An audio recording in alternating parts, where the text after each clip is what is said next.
भगवद गीता, जिसे अक्सर केवल गीता के रूप में जाना जाता है, एक 700 श्लोक वाला हिंदू धर्मग्रंथ है जो भारतीय महाकाव्य महाभारत का हिस्सा है। यह एक पवित्र और दार्शनिक ग्रंथ है जिसे हिंदू दर्शन और साहित्य में सबसे महत्वपूर्ण और श्रद्धेय कार्यों में से एक माना जाता है। गीता को एक महान युद्ध की शुरुआत से ठीक पहले कुरुक्षेत्र के युद्ध के मैदान में राजकुमार अर्जुन और भगवान कृष्ण के बीच हुई बातचीत के रूप में प्रस्तुत किया गया है। हाय फ्रेंड्स, मेरा चैनल में आपको स्वागत करता हूं। मेरा चैनल कृष्णा हेल्प वॉइस को सब्सक्राइब और वीडियो को लाइक जरूर कर देना। ऐसे ही वीडियो मेरे चैनल पर आपको मिलते रहेगा। राधे राधे। भगवद गीता में भगवान कृष्ण अर्जुन को गहन आध्यात्मिक ज्ञान और मार्गदर्शन प्रदान करते हैं, जो युद्ध में भाग लेने के बारे में नैतिक दुविधाओं और आंतरिक संघर्ष का सामना कर रहा है। गीता जीवन, कर्तव्य, धार्मिकता और आध्यात्मिक प्राप्ति के मार्ग के बारे में बुनियादी सवालों को संबोधित करती है। इसमें दार्शनिक और व्यावहारिक विषयों की एक विस्तृत श्रृंखला शामिल है, जिनमें शामिल है धर्म, कर्तव्य और धार्मिकता। कृष्ण अपने कार्यों के परिणामों के प्रति लगाव के बिना अपने कर्तव्य, धर्म को पूरा करने के महत्व पर जोर देते हैं। वह अर्जुन को बिना किसी हिचकिचाहट के एक योद्धा के रूप में अपना कर्तव्य निभाने की सलाह देते हैं। योग, संघ और अनुशासन। गीता योग के विभिन्न मार्गों का परिचय देती है, जिनमें कर्म योग, निस्वार्थ कर्म का योग, भक्ति योग, भक्ति का योग, ज्ञान योग, ज्ञान का योग और ध्यान योग, योग शामिल है। ज्ञान का कृष्ण बताते हैं कि कैसे प्रत्येक मार्ग आध्यात्मिक अनुभूति की ओर ले जाता है। स्वयं की प्रकृति, आत्मान। कृष्ण सिखाते हैं कि सच्चा आत्मान शाश्वत है और भौतिक शरीर से परे है। वह आत्मा की शाश्वत प्रकृति का वर्णन करता है और यह कैसे जन्म और मृत्यु से परे है। वैराग्य और संभाव। गीता सफलता और असफलता, सुख और दुख की स्थिति में संभाव बनाए रखने के महत्व पर जोर देती है। कृष्ण भौतिक संसार से वैराग्य और परमात्मा के प्रति लगाव की सलाह देते हैं। सार्वभौमिक रूप, विश्वरूप का दर्शन। एक महत्वपूर्ण क्षण में कृष्ण ने अर्जुन को अपने दिव्य सार्वभौमिक रूप को प्रकट किया, अपनी सर्वव्यापी और पारलौकिक प्रकृति का प्रदर्शन किया। समर्पण का महत्व। कृष्ण अर्जुन को परमात्मा पर भरोसा और विश्वास रखते हुए पूरी तरह से उनके सामने आत्मसमर्पण करने के लिए प्रोत्साहित करते हैं। उन्होंने अर्जुन को आश्वासन दिया कि जो लोग उनके प्रति समर्पण करेंगे उन्हें मुक्ति मिलेगी। गुरु की भूमिका। कृष्ण आध्यात्मिक प्राप्ति के मार्ग पर मार्गदर्शन करने के लिए एक आध्यात्मिक शिक्षक, गुरु खोजने के महत्व पर जोर देते हैं।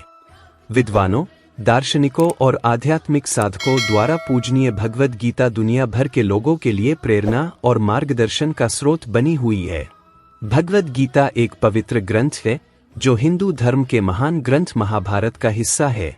इसे गीता के नाम से भी जाना जाता है। यह एक संवाद है जो भगवान श्री कृष्ण और अर्जुन के बीच कुरुक्षेत्र के युद्ध के मैदान में हुआ था। गीता 18 अध्यायों और 700 श्लोकों में विभाजित है, जिसमें जीवन के गूढ़ रहस्यों, धर्म, कर्म और आध्यात्मिक ज्ञान का वर्णन किया गया है। इसे न केवल हिंदू धर्म में बल्कि पूरी दुनिया में एक महान दार्शनिक और आध्यात्मिक ग्रंथ के रूप में माना जाता है। भगवद गीता में श्री कृष्ण क्या कहते हैं? भगवद गीता में भगवान श्री कृष्ण अर्जुन को कई महत्वपूर्ण शिक्षाएं देते हैं, जो आज भी हर किसी के जीवन के लिए प्रासंगिक। धर्म और कर्तव्य, स्वधर्म। श्री कृष्ण कहते हैं कि व्यक्ति का सबसे बड़ा धर्म अपने कर्तव्यों का पालन करना है। अर्जुन को याद दिलाया गया कि वह एक क्षत्रिय योद्धा है और उनके लिए धर्म युद्ध करना है। स्वधर्मे निधनं श्रेयः परधर्मो भयावह। अपना धर्म निभाते हुए मृत्यु भी श्रेयस्कर है। दूसरे के धर्म में लगे रहना भयावह है। कर्म का महत्व। कर्मयोग। भगवान श्री कृष्ण कर्मयोग का सिद्धांत सिखाते हैं, जिसका अर्थ है बिना फल की इच्छा किए कर्म करना। कर्मण्येवाधिकारस्ते मा फलेषु कदाचन। तुम्हारा अधिकार केवल कर्म करने में है, फल पर नहीं। आत्मा का अमरत्व, अद्वैत और आत्मा। आत्मा न तो मरती है न पैदा होती है। आत्मा अजरमर और अविनाशी है। न जायते म्रियते वा कदाचिन्नायन भूत्वा भविता वा न भूयः। आत्मा न कभी जन्म लेती है न कभी मरती है। योग का महत्व। गीता में भगवान योग के विभिन्न प्रकारों की व्याख्या करते हैं।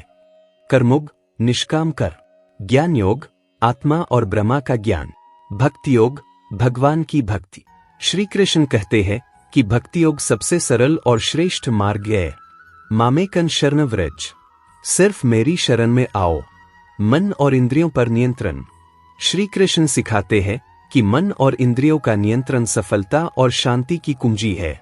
उद्धरेदात्मनात्मानं नात्मान मवसादेत, अपनी आत्मा को ऊंचा उठाओ, उसे नीचे गिरने मत दो। मोह और अज्ञान से मुक्ति। अर्जुन को मोह और अज्ञान से बाहर निकालने के लिए श्री कृष्ण ज्ञान और भक्ति का मार्ग दिखाते हैं। विनाशाय च दुष्कृताम धर्म संस्थापनार्थाय संभवामि युगे युगे, अधर्म का नाश और धर्म की स्थापना के लिए मैं हर युग में आता हूँ। सर्वद्रोह संभाव। श्री कृष्ण बताते हैं कि सभी मार्ग अंतर भगवान तक ही पहुँचते हैं। यो यो यं यं तनु भक्तः श्रद्धार्चितुमिच्छति, जो भी भक्त जिस रूप में मुझे पूजता है, मैं उसी रूप में उसकी पूजा स्वीकार करता हूँ। भगवद गीता का मुख्य संदेश। धर्म और कर्तव्य का पालन करे, निष्काम भाव से कर्म करे, आत्मा को पहचाने और भगवान की भक्ति करे, मोह, क्रोध और लोभ से मुक्त होकर जीवन जिए, जीवन को एक युद्ध भूमि की तरह समझे और सत्य के लिए संघर्ष करे। भगवद गीता सिर्फ एक धार्मिक ग्रंथ नहीं, बल्कि एक जीवन जीने की कला है जो मानवता को शाश्वत ज्ञान और मार्गदर्शन प्रदान करती है। ऐसे ही वीडियो देखने के लिए मेरे चैनल कृष्णा हेल्प वॉइस को सब्सक्राइब और वीडियो को लाइक, कमेंट, शेयर जरूर कर देना। जय श्री कृष्ण।